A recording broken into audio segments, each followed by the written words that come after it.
All right. What's your name? Ray. And do you want to say anything before we start? Yeah. Went to locals, decided to play Kozmos, went X2 and made top 16. All right. Let's get to this. Alright. So, Starting off, very generic. 3 tin can. Really tin can turbo. Double Strawman, it comes up to bring back the banished. Most of the time I ended up siding out the second one though. Double Farm Girl, I go for 2 because OTKs are rare with this deck. It'll make more sense than the side deck. I played 2 Wicked Witches because they can get over most of the zoo cards and they can survive 1 turn. So if this stays on the board 1 turn, I'll literally float in something else next turn and deal with the Dracos. Probably MVP of the deck, triple slip, being able to pop anything whenever I want and going to infinity pretty much won me 2 games today. From there, double Forerunner comes in clutch to gain the 1,000. 1 Dark Destroyer and the Eclipser. This Eclipser won me a game today just for the damage. So really recommend the Eclipser.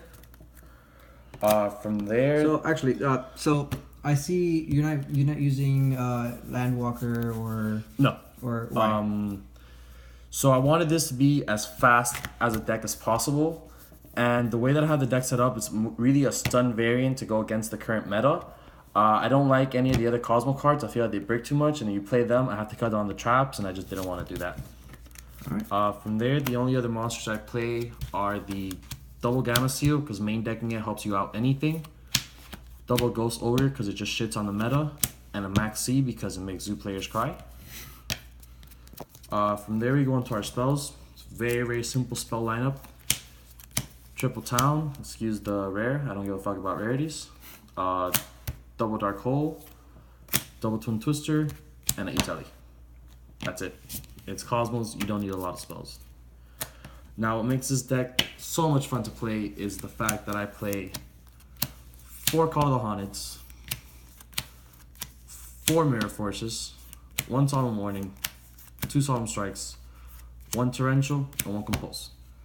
This right here going first is what makes this deck so good because it makes a grind game lit, and then once you get enough fodder with Tin Can, you win. It's an auto win.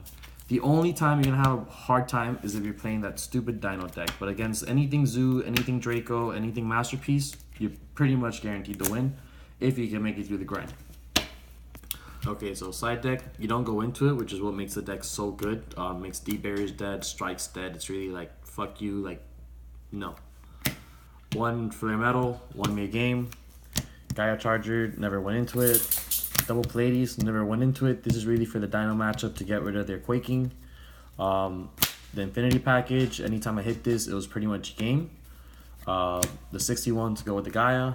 The Artifact Durendo, never saw this, never saw any of this. Really just the Infinity and the Red Eyes. From there, I played the 2 Wicked Witch just because I wanted easy outs to a lot of things. So I played the rank 4 engine, the Castell, 101, Diamond Dyer, Dweller for the Dino matchup, the Cowboy, Herald of Pure Light because Double Strawman does come up sometimes. And then finally the Stardust Dragon, that's really for my side deck. Speaking of, the side deck is what makes this deck insane because they see 13 trap cards and they're immediately thinking, okay, triple Denka Senko, triple Twister, so that's why you side into this. Dark Lady, amazing card. This is MVP against that stupid Dino deck. From there, 1 Jizakir and double Kaiju Slumber. I know I'm only running 3 Kaijus, but I just couldn't find space for it. And most of the time, I'm only going to resolve 1. And I really only need 1 because it's a board wipe, and I already played the 2 Dark Holes. From there, double my body as a shield for the Kaiju, for the Zodiac matchup. Never really went into it. Double Soul Release, thought about it for the Dinos, didn't end up doing it. Really don't know what else to do. Book of Moon, I do the Book of Moon and these 2 basically when I'm going second because I set them as trap cards. People think they're trap cards and, you know, hurrah. From there, going second, I always went for the Stormforth and the Reasoning. It just makes it really, really fun to play going second and it helps you excavate through the deck. I started the next thing in for any of those, the grass is greener, didn't see anything, but the Defissure and the Macrocosmos, it just shuts down the deck. Skill Drain, sided this in sometimes, this is really clutch against the Dinos. And then finally, the Starlight Road just in case anyone tries to Twin Twist or anything going second. I get the free Stardust Dragon. All right.